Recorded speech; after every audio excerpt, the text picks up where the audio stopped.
Hey Leute, was geht ab? Hier das Video, wie wir einen LED-Ring an unserem 12-Volt-Stecker anbringen.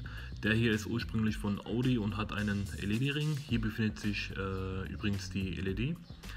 Das Ganze habe ich auf eBay gefunden und wird mit diesem Fach angeliefert. War ohne richtiges Werkzeug eine Schweinearbeit, den Stecker zu entfernen. Also ranhalten.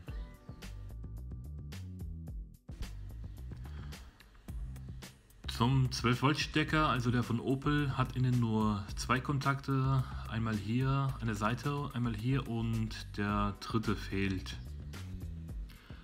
Aber das benötigte Kabel in Gelb ist vorhanden und ist für die Beleuchtung da, daher müssen wir versuchen, einen Kontakt der LED mit dem gelben Kabel zu verbinden. Dafür nutze ich einen Draht, den ich an dem hinteren Kontakt der LED anbringe und mit Schrumpfschlauch schließen werde.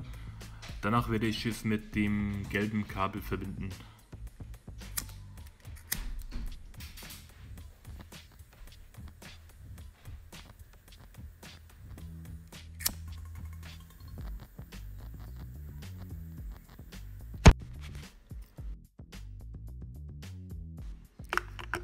Als erstes stecken wir den LED-Ring rein.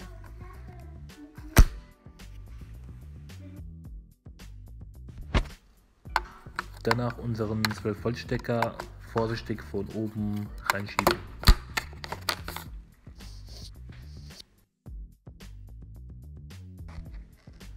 Der vordere Kontakt der LED berührt den 12-Volt-Stecker und der hintere Kontakt, den wir hier mit Schrumpfschlauch gestoffen haben, wird mit dem gelben Kabel hier verbunden, der dann letztendlich für die Beleuchtung benötigt wird.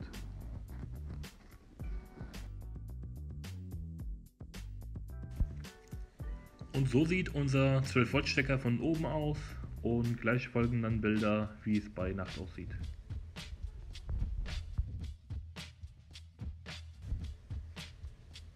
Das Dimmen wie gewohnt auf dem Regler links vom Lenkrad.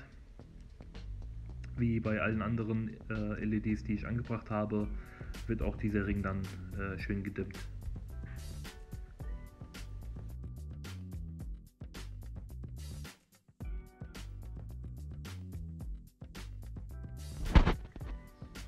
Wenn euch dieses Video gefallen hat, gerne liken, teilen, abonnieren und Glocke aktivieren nicht vergessen und bis zum nächsten Mal.